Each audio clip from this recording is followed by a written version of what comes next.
I study alien species, but humans are the only ones with a DNA kill switch, Doctor. Olivia Palmer stared through the viewing port of the intergalactic research vessel Horizon as the unknown alien ship approached. After 15 years studying extraterrestrial biology, she still felt a rush of excitement at new discoveries. This would be the 12th sentient species humans had encountered since achieving faster-than-light travel, but the first new contact in over 3 years. Nervous? Captain Alan Wright stood beside her, his weathered face reflecting in the reinforced glass. Curious, Olivia corrected. She tucked a strand of brown hair behind her ear. Their biology could be unlike anything we've catalogued before. The alien vessel was elegant, all smooth curves and iridescent surfaces that seemed to shift colors as it moved. Nothing like the practical angular design of human ships. Captain Wright's comm unit beeped. They're ready for the welcome party. You're up, Doctor. Olivia nodded and straightened her blue science uniform. As the ship's lead xenobiologist, first contact protocols put her at the forefront of the delegation. She made her way to the docking bay where Science Officer Kate Simmons and Dr. Zexthul waited. Zexthul's feathers ruffled with anticipation. The 7-foot avian Raxian had been Olivia's research partner for 5 years. Your heart rate is elevated, he noted, his translator converting the musical clicks of his native language. Just excited, Olivia replied. What do we know about them? Kate checked her datapad. They call themselves the Varathi. Initial language analysis suggests a peaceful, science-focused civilization. They've requested biological samples from all crew members as part of their first contact protocols. Standard procedure for most species, Zexthul added, though humans are unusually open about sharing genetic material. The docking bay doors hissed open. 4 Varathi entered, moving with fluid grace on their 3 lower limbs. Their skin was pale blue with faint, luminescent patterns, and 4 arms extended from their torsos. Their faces featured large, multifaceted eyes and no visible mouth. Greetings, came a synthesized voice. The lead Varathi raised its upper right hand in what appeared to be a gesture of peace. I am Chief Diplomat Vornal of the Varathi Collective. Olivia stepped forward. Welcome aboard the Horizon. I'm Dr. Olivia Palmer, xenobiologist. We're honored to make your acquaintance. The initial meeting went smoothly. The Varathi were exceptionally polite, asking thoughtful questions about human culture and sharing details about their own civilization. They explained they had been observing humanity from afar for several years before deciding to make contact. We approach new species with caution, Vornal explained, as the delegation toured the Horizon science labs. Past encounters have sometimes proven problematic. We understand completely, Captain Wright assured them. Humanity has learned similar lessons. When they reached the medical bay, the Varathi requested to begin their biological sampling protocol. Dr. Olivia explained the process to the human crew members. Each species has different concerns about biological compatibility and contamination, she told a nervous communications officer. It's perfectly safe and standard procedure. The Varathi collected samples efficiently, a small blood draw, cheek swab, and skin cell sample from each crew member. Olivia noticed they took particular care with the human samples, using different equipment than they had with Zexthul or the 2 Centaurian engineers. Later that evening, after the Varathi had returned to their vessel to analyze the samples, Olivia worked late in her lab. The door slid open and Zexthul entered, his usually bright feathers now flat against his body, a sign of concern in his species. Did you notice anything unusual about the sampling procedures? He asked without preamble. Olivia nodded. They seemed especially interested in human DNA. The equipment they used for your samples contained scanning technology at least 3 generations beyond what they used for other species, Zexthul confirmed. They're looking for something specific, in humans. Before Olivia could respond, her communication panel chimed. Dr. Palmer, came Kate's voice. The Varathi have requested your presence on their vessel. Only you. They say it's urgent. Olivia felt a flutter of apprehension. Did they say why? No, but Captain Wright has approved the visit with security, protocols in place. An hour later, Olivia stood in what appeared to be the Varathi equivalent of a laboratory. The room pulsed with soft blue light, and floating holographic displays showed complex molecular structures she recognized as DNA sequences. Human DNA sequences. Vornal approached with another Varathi, this one wearing elaborate decorations that suggested high status. Dr. Palmer, this is lead geneticist Kelmara, Vornal introduced. We have discovered something concerning in your species' genetic makeup. Kelmara gestured to the floating displays. Your DNA contains a sequence we have never encountered before. It appears to be artificial in origin. Olivia studied the highlighted section. That's impossible. Human DNA has been thoroughly mapped for over a century. This sequence is camouflaged, Kelmara explained. It mimics natural genetic markers but serves no biological function we can identify. It is present in all your human samples. What are you suggesting? Olivia asked, her scientific curiosity overriding her caution. The two Varathi exchanged what might have been concerned glances, though their alien expressions were difficult to read. In our history, Vornal said carefully, we have encountered only one similar genetic structure, a bioweapon designed to eliminate an entire species if activated by a specific trigger. Olivia felt her blood run cold. You're saying humans have been booby-trapped at a genetic level? We believe so, Kelmara confirmed. This sequence appears to be a kill switch that could, in theory, terminate all human life if activated. Our preliminary analysis suggests it could cause simultaneous cellular breakdown throughout the body within minutes of activation. That's not possible, Olivia protested. Humans evolved naturally on Earth. Who would or could have done this and why? That is what alarms us, Vornal said. Of the 37 sentient species we have cataloged, only humans possess this genetic anomaly. It suggests your species was modified by someone with technology far beyond current galactic standards. As Olivia tried to process this information, a third Varathi entered the laboratory, moving urgently. It spoke rapidly in their native language, causing Vornal's skin patterns to pulse with what Olivia guessed was alarm. I must report to our council, Vornal announced abruptly. Please return to your vessel, Dr. Palmer. We will continue this discussion after consultation with our leaders.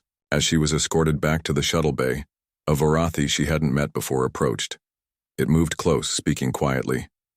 Your species carries something dangerous that none of us possess, it said in perfect English, not using a translator. But it may also be something powerful. Trust nothing you are told about your origins. The galaxy holds older secrets than any of us know. Before Olivia could respond, the mysterious Varathi disappeared down a corridor, leaving her with more questions than answers. Back on the horizon, Olivia went straight to Captain Wright's office, where she found him with Kate and Zex Thule. They found something in our DNA, she reported, still trying to make sense of it herself. Some kind of genetic sequence they believe is artificial, a kill switch that could potentially terminate human life if activated. The room fell silent. Then Captain Wright asked the question they were all thinking. Who would put a kill switch in human DNA? And more importantly, why? I study alien species, but humans are the only ones with a DNA kill switch.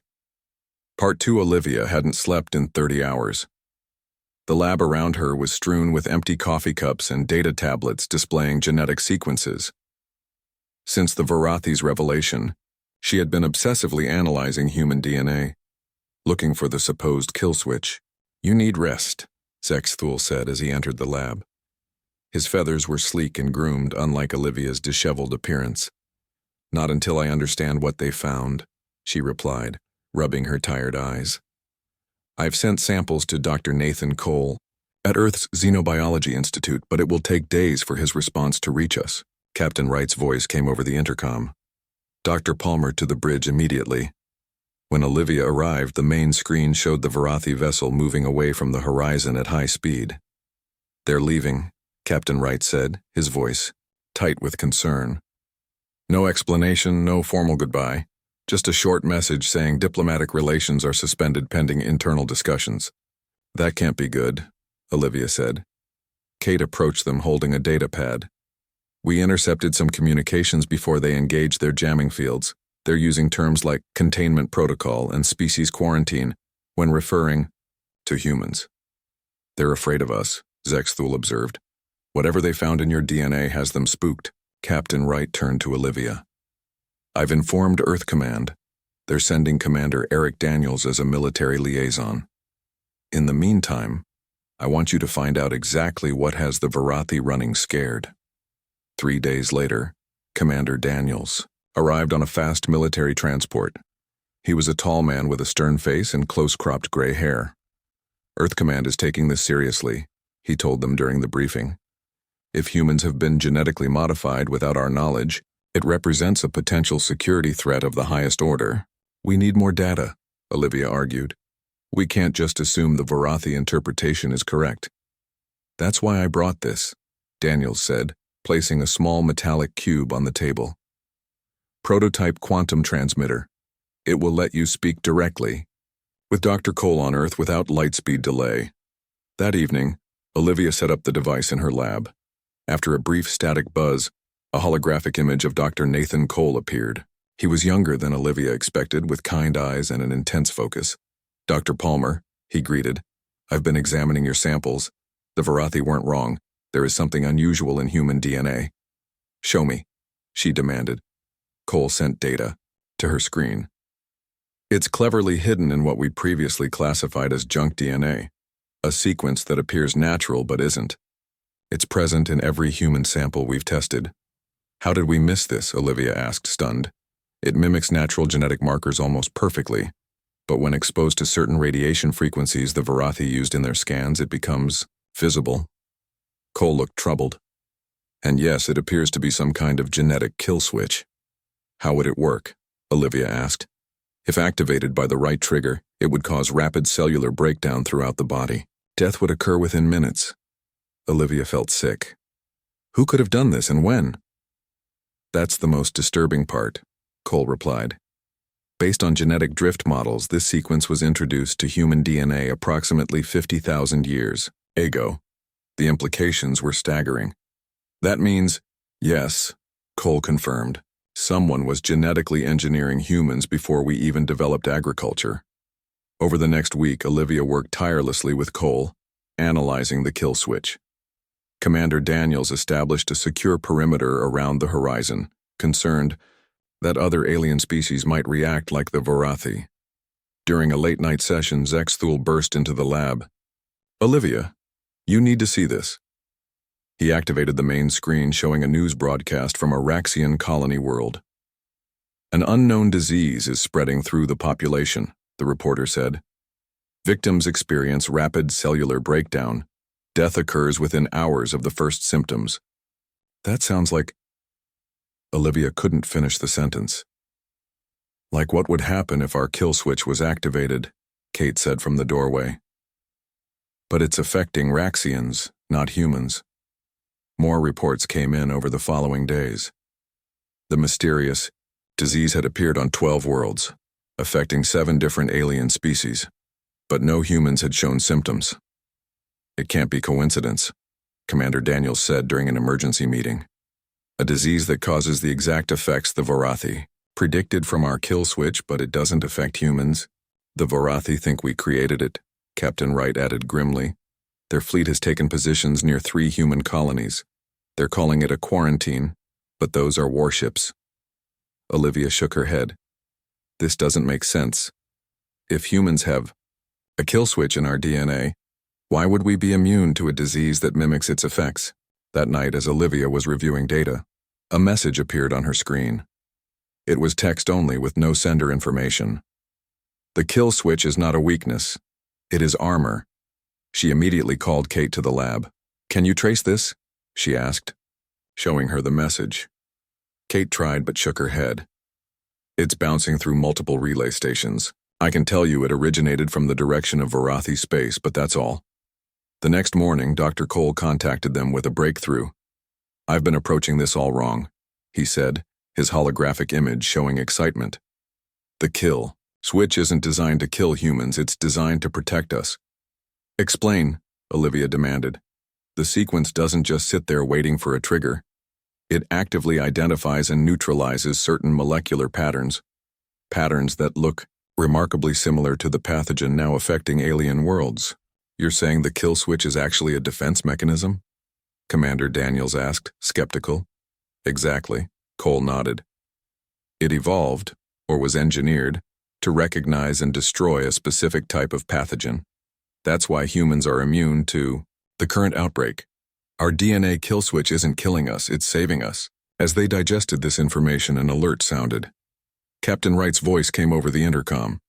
3 Vorathi battleships just dropped out of faster-than-light travel. They're on an intercept course and refusing communication. Battle stations. Dr. Palmer, secure your research. Olivia quickly copied all data to a secure drive. As she worked, another message appeared on her screen. The cleansing has begun again. Find the truth in the oldest human DNA. Look for those who came before. Before she could respond, the ship rocked violently. The Vorathi had opened fire. All personnel to emergency stations, Captain Wright announced, his voice steady despite the crisis. This is not a drill. Olivia clutched the data drive containing their research. Somewhere in this information was the answer, not just to why humans had a kill switch in their DNA, but perhaps to why someone was using a weapon that mimicked its effects against alien worlds. The ship shuddered again as another blast hit. The lights flickered, and Olivia knew one thing with certainty. The mystery of the human kill switch had just become a matter of survival for everyone aboard the Horizon and possibly for humanity itself. I study alien species, but humans are the only ones with a DNA kill switch. Part 3. The Horizon shuddered as another blast from the Vorathi ships hit its shields. Olivia grabbed the lab table to steady herself. Emergency lights flashed red throughout the corridor as she ran toward the bridge. Status report, Captain Wright demanded as Olivia entered. Shields at 60%, a crew member reported. We can't take much more of this. Commander Daniels stood at the tactical display. We've sent distress signals to Earth Fleet. Admiral Patricia Morgan is dispatching ships, but they're hours away. We need to buy time, Olivia said. Let me speak to the Vorathi. Captain Wright nodded. Make it count. The main screen flickered to life, showing a Vorathi with elaborate military markings. I am War Chief Drenzak. Your species has unleashed biological weapons against peaceful worlds. Surrender for quarantine or be destroyed. Olivia stepped forward. This is Dr. Olivia Palmer. We did not create this pathogen. In fact, we've discovered that the genetic sequence you identified in our DNA is a defense mechanism against it. The Vorathi's skin patterns flashed rapidly. Lies. Our scientists confirmed the disease perfectly mimics the effects of your genetic kill switch. Because the kill switch evolved to fight this exact pathogen, Olivia countered. Let us share our research. We can help create a cure. There was a pause. The Vorathi's patterns shifted to a slower pulse. Transmit your data. We will examine it. You have 1 hour before we resume fire. The screen went dark. Captain Wright turned to Olivia. Will they listen? I don't know, she admitted. But I need to get back to the lab. Kate and Zexthul are working on something important. In the lab, Kate was analyzing tissue samples while Zexthul's feathers were puffed with excitement. We've made a breakthrough, Kate said as Olivia entered. We compared the pathogen structure to the kill switch pattern and found something strange. Zexthul gestured to the display.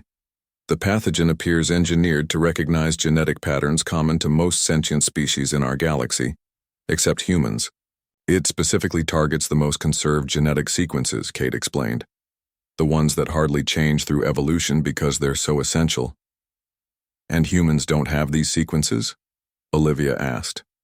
No, you do, Zexthul replied. But your kill switch alters them just enough to make them unrecognizable to the pathogen. Kate pulled up another display. We also found this in the pathogen structure, an artificial signature. This disease wasn't natural. Someone made it. The intercom chimed. Dr. Palmer, Captain Wright's voice came through. The Vorathi have sent a response, and we're being hailed by another ship that just arrived. It's Raxian. On the bridge, the main screen showed a split view. War Chief Drenzak on one side and an ancient-looking Raxian on the other. The Raxian's feathers were white with age, and he wore ceremonial robes. "This is Elder Tiv Kor of the Raxian High Council," Captain Wright introduced. "Elder, we're currently in a standoff with the Varathi fleet." "So I see," the old Raxian said. "War Chief Drenzak, I urge you to stand down. The humans are not responsible for this plague." "You have no authority here, Elder," Drenzak responded coldly. "I have the authority of history," Tivkor replied. "This has happened before." The bridge fell silent. Olivia stepped forward. "What do you mean, Elder?" Tivkor's ancient eyes fixed on Olivia. "In our deepest archives, we have records of a time called the Great Cleansing that occurred approximately 50,000 years ago. A plague swept through the galaxy, wiping out countless species. Only a few survived." 50,000 years, Olivia whispered. "That's when the kill switch was introduced to human DNA." "Yes," Tivkor nodded. "We Raxians survived because our ancestors fled to isolated worlds, but humans survived differently. War Chief Drenzak's patterns had slowed to an attentive state." "Explain." "I have studied your research, Dr. Palmer," Tivkor continued. "Your kill switch is not a weapon, it is a gift. In the ancient time, there were species more advanced than any alive today. When the first plague appeared, most were unprepared, but some took action to preserve life." "You're saying someone engineered humans to survive the plague?" Commander Daniels asked. "Not just engineered, created," Tivkor corrected. "According to our oldest records, humans were designed as a repository, species, living archives carrying modified genetic material that could survive the plague." The revelation stunned everyone on the bridge. Olivia's mind raced with implications. "And now the plague has returned." "Yes," Tivkor confirmed. "But this time, it appears targeted specifically at non-human species. Someone has modified the ancient pathogen." Drenzak's pattern shifted to what Olivia recognized as alarm. "If this is true, my people are in grave danger. Already 7 colony worlds report outbreaks." "We can help," Olivia said firmly. "If the human kill switch evolved as protection against this pathogen, we can use it to develop a cure." "I have brought someone who may assist," Elder Tivkor said. "Dr. Gregory West, a human pathologist who has been working with us to understand the plague." A human man appeared beside Tivkor. "Dr. Palmer, your research on the kill switch is groundbreaking. Combined with what we've learned about the pathogen structure, I believe we can create a treatment. We'll need samples from infected individuals and access to advanced genetic sequencing equipment," Olivia said. Drenzak was silent for a moment, his skin patterns shifting through complex emotions. Finally he spoke.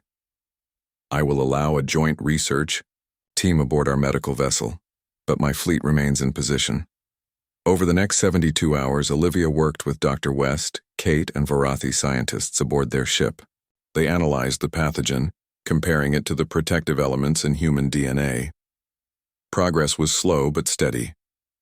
During a short break, Olivia found herself alone with Drenzak in the ship's observation room. The Varathi war chief stood silently, watching the stars. "Why did you attack us?" Olivia asked. "Fear," Drenzak admitted. "Our intelligence indicated that humans had released the pathogen to clear the galaxy for expansion." "That's absurd," Olivia said. "We would never—" "Is it absurd?" Drenzak interrupted. "Your kind is remarkably aggressive, expanding rapidly, and you alone possess immunity to this plague." The evidence seemed clear. "Evidence can be misleading," Olivia replied. "Someone wanted you to blame us." Drenzak's patterns shifted to a new configuration Olivia hadn't seen before. "Yes, I believe you are correct. The question is, who benefits from turning our species against each other?" Before Olivia could respond, her comm unit beeped urgently. It was Kate. "Olivia, you need to see this now. We've found something in the pathogen's code, a signature that doesn't match any known species." "On my way," Olivia replied, meeting Drenzak's multifaceted eyes. I think we're about to find out who's really behind this. As she hurried to the lab, a sense of dread filled Olivia. The mystery of humanity's kill switch was unraveling, revealing a far more complex and ancient story than anyone had imagined. And somewhere out in the darkness of space, whoever had engineered this new plague was watching and waiting. I study alien species, but humans are the only ones with a DNA kill switch. Part 4. Olivia rushed into the Varathi lab where Kate, Dr. West, and several alien scientists were gathered around a holographic display. What did you find? Olivia asked, still catching her breath. Kate pointed to a glowing section of the pathogen's molecular structure. This coding sequence doesn't match any known species in our database. It's artificial, but using technology far beyond anything currently known in the galaxy. We've cross-referenced it with every record in the Varathi archives, said the lead Varathi scientist. Nothing matches. Dr. West looked up from his work. But it does share some structural similarities with the human kill switch. They were created using the same technology, just for different purposes. So whoever gave humans the kill switch also created this pathogen? Olivia asked. Not necessarily, Dr. West replied. It's more like someone found the ancient plague from 50,000 years ago and modified it using similar methods. Like finding an old weapon and upgrading it. A message alert sounded. Captain Wright appeared on the communication screen. Dr. Palmer, Admiral Morgan has arrived with the Earth Fleet, and someone else is here to see you, Dr. Samantha Reed from Earth Center for Disease Control. Hours later, Olivia and the expanded research team had set up a joint laboratory on the horizon. Dr. Reed, a brilliant virologist with dark curly hair and intense focus, quickly integrated with the team. Earth has sent additional security, Commander Daniels informed them as he entered with Lieutenant Ben Harper, a tall security officer with watchful eyes. Lieutenant Harper will coordinate protection for the research team. Is that necessary? Olivia asked. Daniels' expression was grim. We've received reports of riots on several worlds. Alien populations are blaming humans for the plague. There have been attacks on human embassies and trade ships. But we're working on a cure, Kate protested. Fear doesn't listen to reason, Lieutenant Harper said quietly. People see humans are immune and draw their own conclusions. The team worked tirelessly for days. Dr. Reed made a breakthrough by comparing the protective elements in human DNA to the pathogen's attack mechanism. It's like a key and lock, she explained to the group. The pathogen is designed to bind to specific genetic sequences common in most sentient species, but the human kill switch slightly alters these sequences, just enough that the key no longer fits the lock. Can we use this to create a treatment? War Chief Drenzak asked. His previous hostility had given way to cautious cooperation as the death toll on Varathi worlds continued to rise. We believe so, Dr. Reed nodded.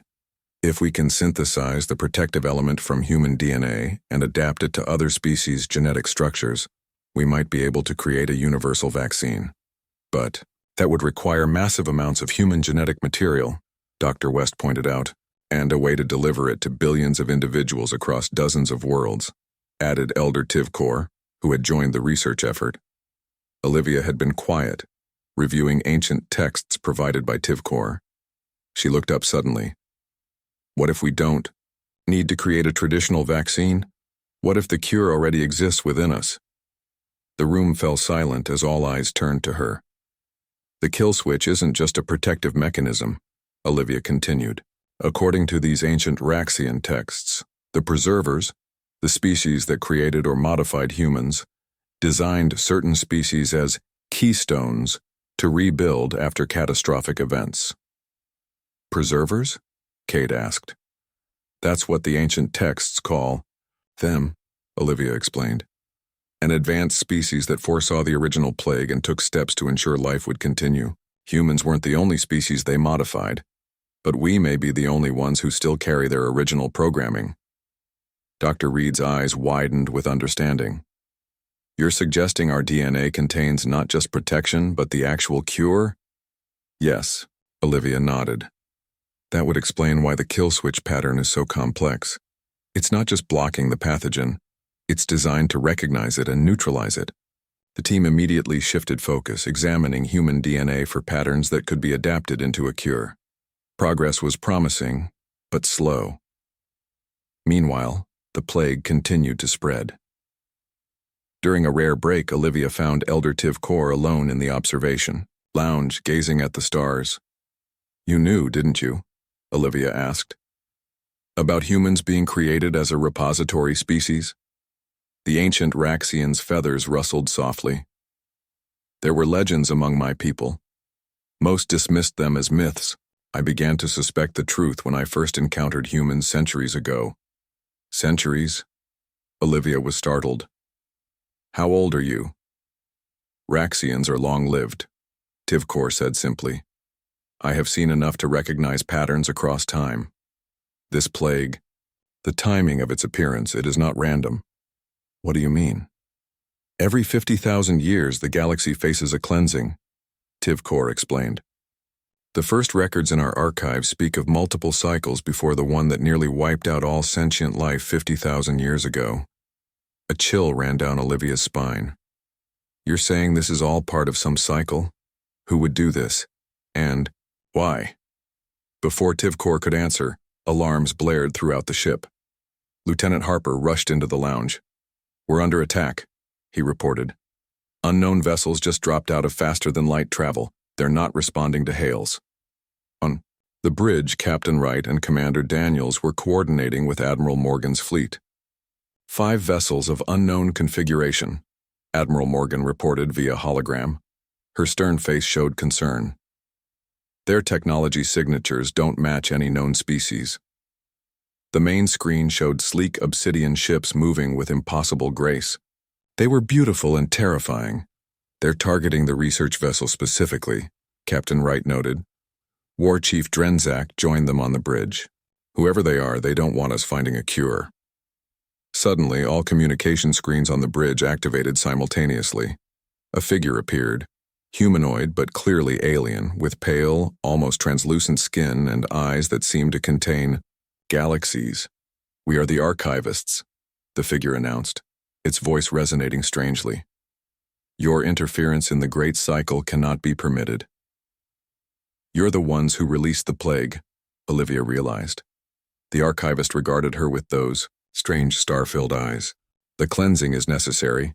It has always been necessary. Some species rise, some fall. The balance must be maintained." "You're killing billions," Commander Daniels shouted. "A necessary pruning," the archivist replied without emotion.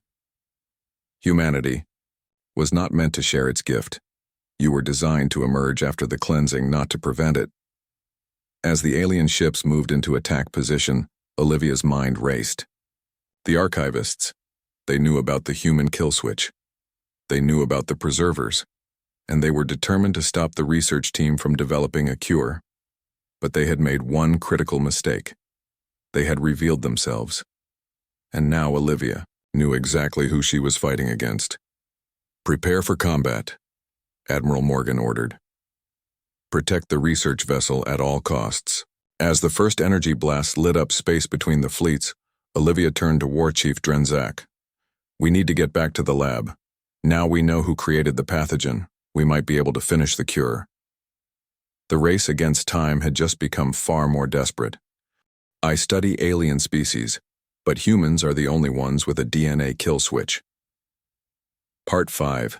The horizon shook violently as another blast from the archivist ships hit its shields. Olivia steadied herself against the lab wall as she and the team worked, frantically to complete the cure. "Shields at 30%, came Captain Wright's voice over the intercom. "We can't hold them off much longer." Dr. Reed looked up from her workstation. "We're close. The human DNA sequence contains exactly what we need, but we still don't have a delivery method that will work across different species." War Chief Drenzak, who had remained with the research team, spoke up. "The Varathi have atmospheric dispersal technology. It was designed for terraforming, but could be modified." "That might work on planets," Kate said. "But what about space? Stations and ships?" Elder Tivkor, who had been quietly studying ancient texts, suddenly looked up. "The preservers built a network. It still exists." All eyes turned to the ancient Raxian. What network? Olivia asked. In the oldest records, there are references to a subspace network the preservers created to monitor the galaxy. It was designed to detect and respond to the ancient plague. The access points are hidden on certain worlds. Earth must be one of them, Dr. West said. That would explain how they modified human DNA so long ago. Another blast rocked the ship. Lieutenant Harper entered the lab.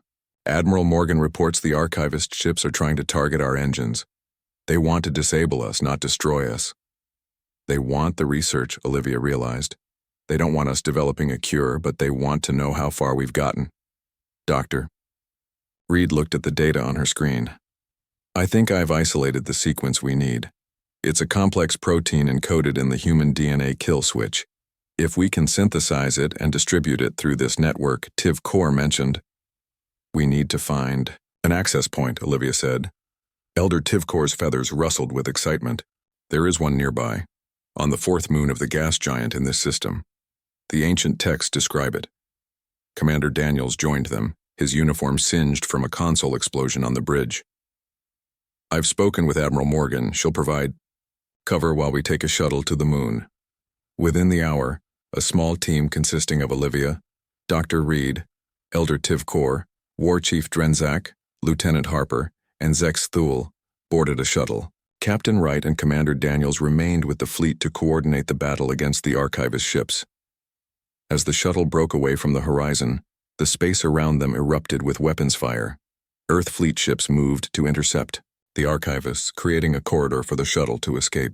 Hold on, Lieutenant Harper warned as he piloted the shuttle into a steep dive to avoid enemy fire. The gas giant loomed large in the viewport, its swirling storms a backdrop to the small rocky moon they were approaching. The shuttle shuddered as a glancing blow from an archivist weapon struck its rear section. Minor damage, Harper reported. We can still land. The moon's surface was barren and gray.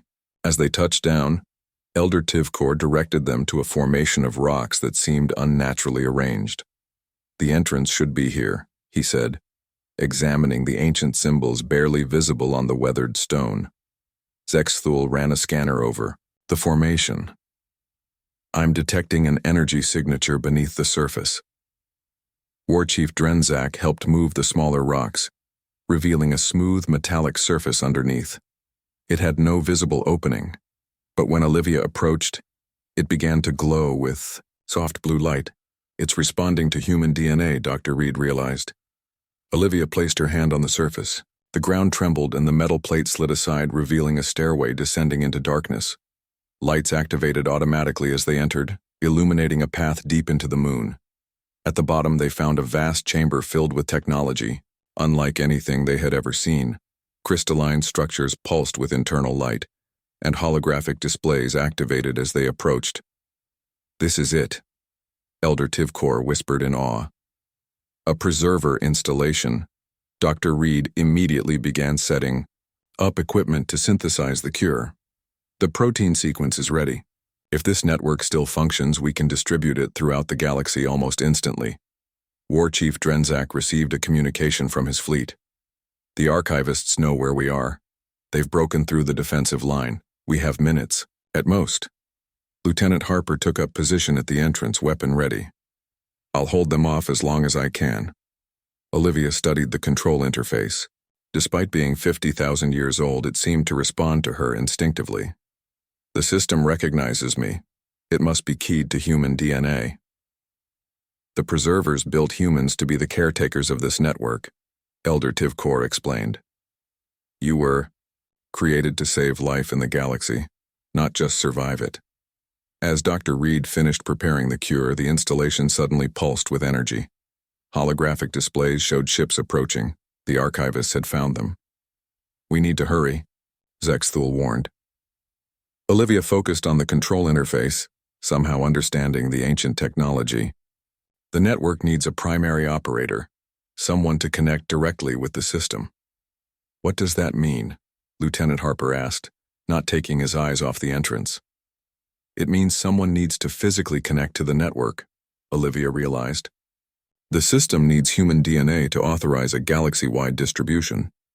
Without hesitation, Olivia stepped onto a circular platform in the center of the chamber. Crystalline structures rose around her and tendrils of light reached out to touch her skin. "Olivia, wait," Dr. Reed called out. "We don't know what this will do to you." "We don't have a choice," Olivia replied. "The cure has to reach everyone, now." As the light enveloped her, Olivia felt her consciousness expanding. She could sense the network extending throughout the galaxy, connecting to thousands of similar installations on distant worlds, and she could feel the genetic code within her cells, the kill switch, activating not to end life but to preserve it. In that moment of connection, Olivia understood the truth. The preservers had created humans as guardians against the archivists, a species that believed in controlling evolution through periodic extinction events. The human kill switch wasn't a weakness. It was humanity's greatest gift to the galaxy. Through the network, Olivia distributed the cure. She could sense it spreading across worlds, protecting billions of lives. The pathogen that had threatened to wipe out entire species was being neutralized by the very mechanism designed to protect humans. When she finally stepped off the platform, exhausted but triumphant, the others looked at her with newfound respect. "It's done," she said simply. Lieutenant Harper received a transmission from Admiral Morgan. "The archivist ships are retreating, and reports are coming in from affected worlds. The plague is receding." War Chief Drenzak approached Olivia and bowed in the Varathi way. "We misjudged your species. Humans are not the bearers of death. You are its cure." As they made their way back to the shuttle, Elder Tivkor walked beside Olivia. "This is only the beginning. The archivists will return one day. That is why the preservers created humans, to stand against them when that day comes." Olivia looked up at the stars, seeing them with new understanding. "Then we'll be ready." 2 months later, Olivia stood before the United Galactic Council. Representatives from 27 species had gathered to hear her speak. "The plague has been eliminated," she announced, "and we've discovered a network of preserver installations throughout the galaxy that will help us monitor and prevent future outbreaks." She looked around at the diverse assembly, beings of all shapes, sizes, and evolutionary backgrounds, united now by a shared experience and a new understanding. For too long, we viewed the human kill switch as a mystery or a threat.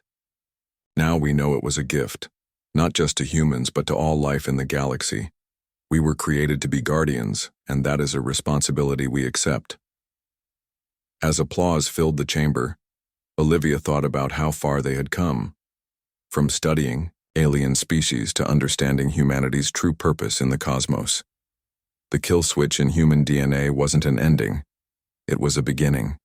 A new chapter in galactic history where humans and aliens would work together to preserve life against any threat. And somewhere out among the stars, the archivists were watching. But this time they would not find the galaxy unprepared.